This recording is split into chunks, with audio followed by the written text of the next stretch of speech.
Real life landing situation scenario is make over $300,000. Only one spouse works. How much can they save for retirement? That and more coming up.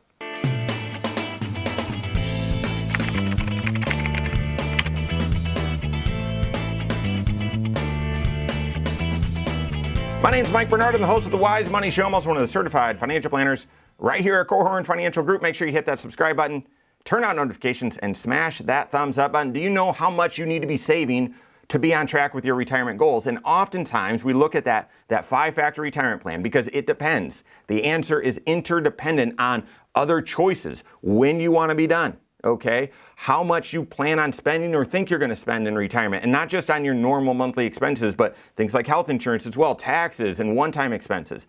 What are your sources of retirement income?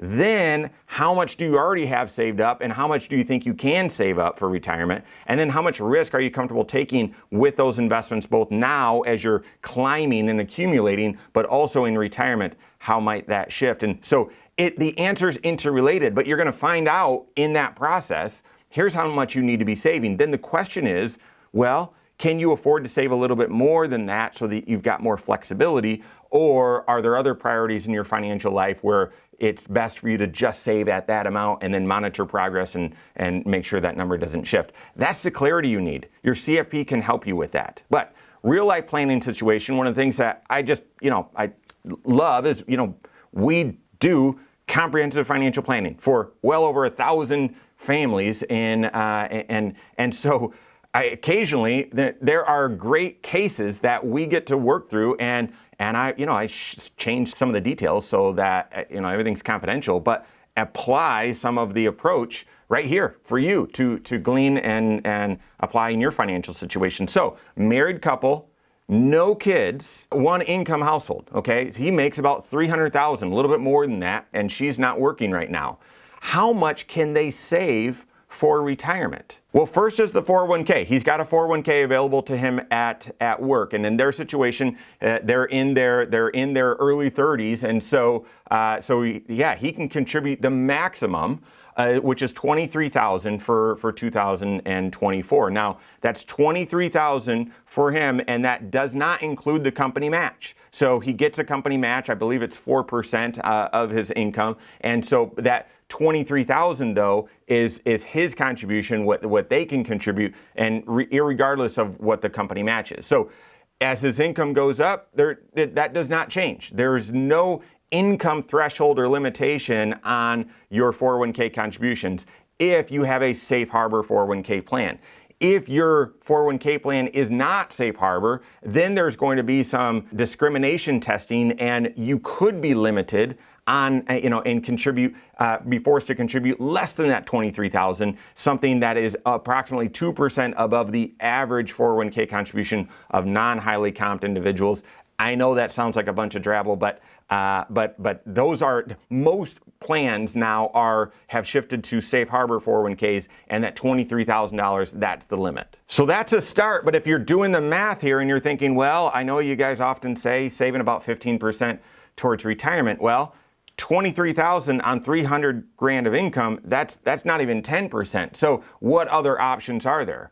Well, the next is a Roth IRA or IRA. And you might say, well, wait a second, at $300,000, he can't contribute to a Roth IRA. That's right. There's a limit on how much income you can earn, or not even earn, but how much adjusted gross income lands on your tax return, and whether you can contribute to a Roth IRA. In 2024, if your adjusted gross income is above $230,000, then you're limited on how much Roth IRA that you can contribute. And if that adjusted gross income goes above $240,000, you can't contribute directly to a Roth IRA, you or your spouse. And so therefore, with income over $300,000, cannot fund a Roth IRA, but they can fund an IRA.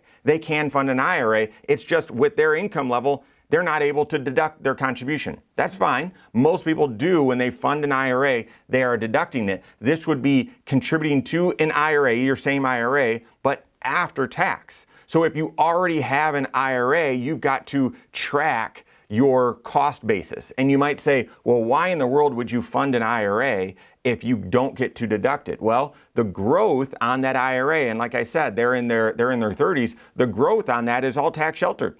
It's all sheltered from tax. So that $7,000 that they can each contribute to an IRA will likely double, I don't know, 4 times before they would need to retire. And all of that growth would be tax sheltered. That's the primary reason.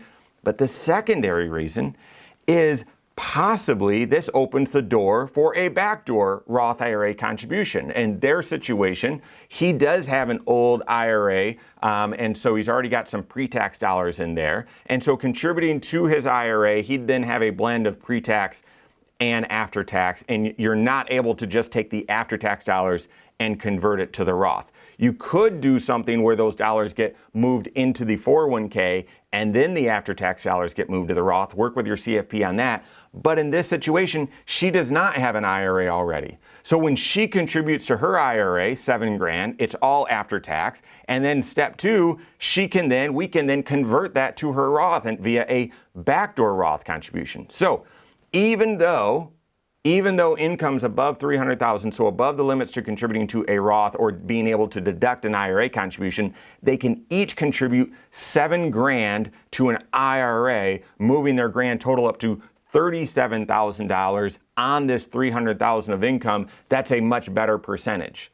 But is there more? Let's go back to the 401k for the third option of funding. What are the maximum amount they can fund towards retirement? And his 401k allows for pre-tax contributions, that's what he's doing, Roth contributions, but also after-tax contributions. And, well, wait a second, aren't Roth and after-tax contributions the same? No, they are not. And I'm not just, trying to be particular. Those are actually different. Roth contributions, yes, they're after-tax contributions, but then all of your growth grows tax-free. After-tax contributions to the 401k, if allowed, you are not getting a deduction as you make that contribution, so it's after tax, but all of the growth is tax deferred, but that growth will be taxable out there in the future. Here's the thing, the other difference with after tax contributions. You can contribute after tax to your 401k if it's allowed over and above that $23,000 limit. Well, what is the limit?